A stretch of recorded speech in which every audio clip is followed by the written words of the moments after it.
So when we want to use the sampling distribution for the random variable x bar, we need to check two things.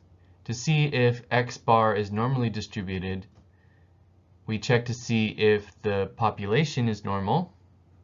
So make sure the population is normal. Or if it's not normal, we want to make sure that we're taking samples that are 30 or bigger, or I should say here, bigger than 30. So if not, then we won't be able to use the sampling distribution from the central limit theorem.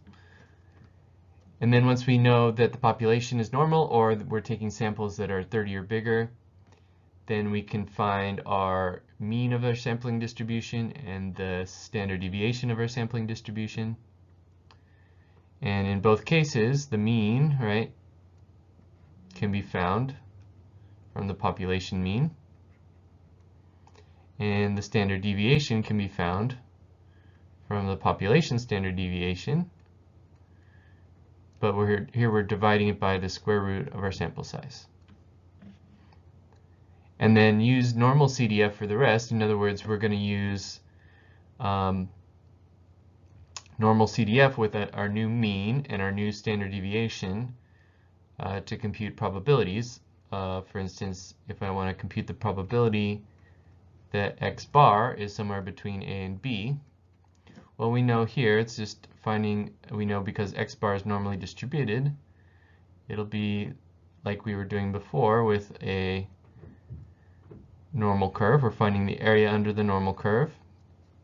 But in this case, because we're looking at x bar, the mean, the probability that the mean is between two values, we're going to use a different standard deviation than we would for the population. Otherwise, it's just the normal CDF formula that we were doing before. Here we'll use mu for the mean. Oh, sorry. So we got a, sorry, I'm putting the wrong thing there. We got to put A and B, our lower and our upper first, and then mu, which is our population standard deviation, or sorry, our population mean, same as our sampling distribution, has a same mean as our population, but we'll use the population standard deviation divided by the square root of n for the standard deviation. Let's look at an example where we're considering the GPAs of all students enrolled at a large university.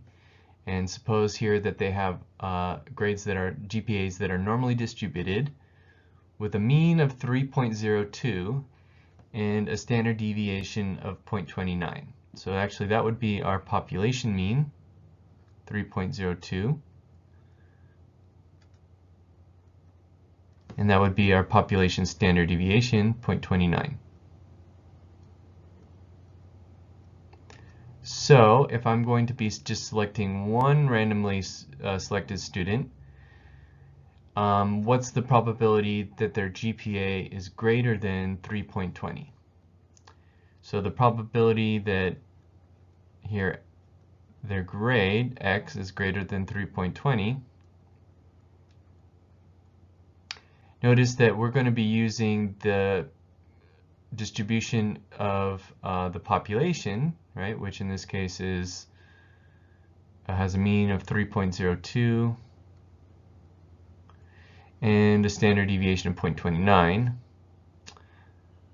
and the probability that their GPA is greater than 3.20 means we're looking at here, you know, wherever 3.20 lands, the area of the region to the right of 3.20. So we'll do normal CDF. Our lower would be 3.20. And our upper, we can just use 1E99. For the mean, we'll use the standard, or sorry, the mean of the population, 3.02. And for the standard deviation, we'll use the standard deviation of the population, 0.29. And when I do that, I get something around 0.267.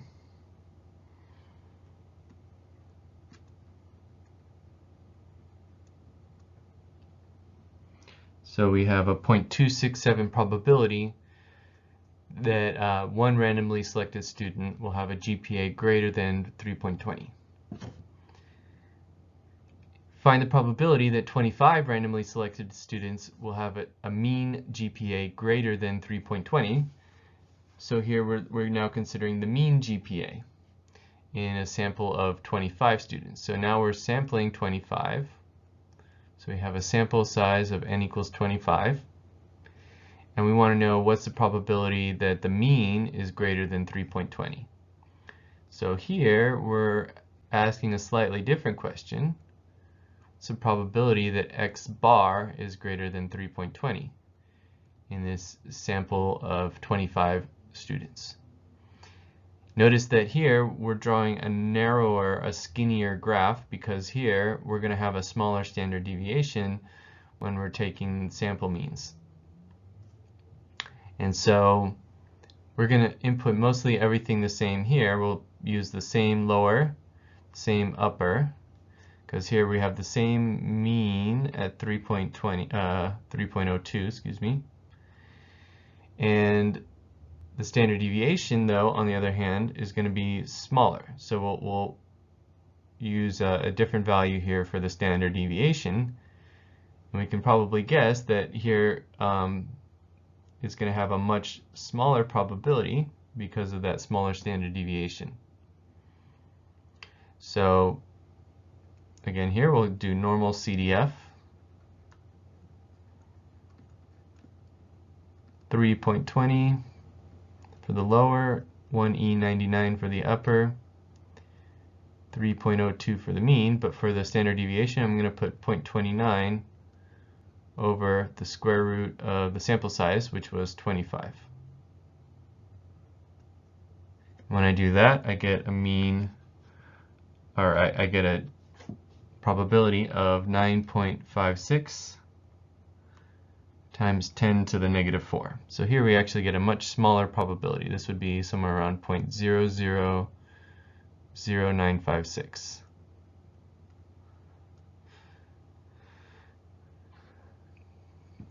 Now let's consider a smaller sample size. Here I'm taking a sample size of 10.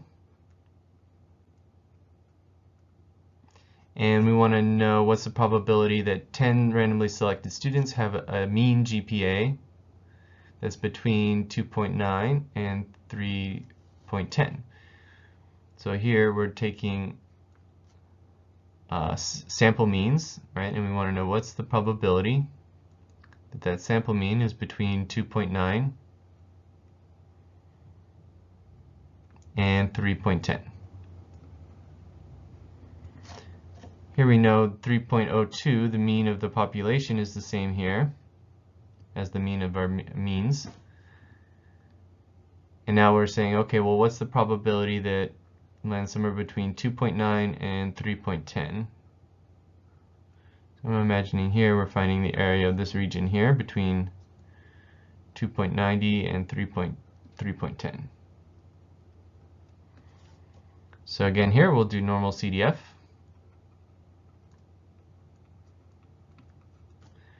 The lower in this case would be 2.90. Sorry, 2.90.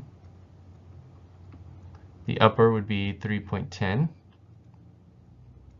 The mean was 3.02, and the standard deviation will be the standard deviation of the population divided by the square root of the sample size, which was 10.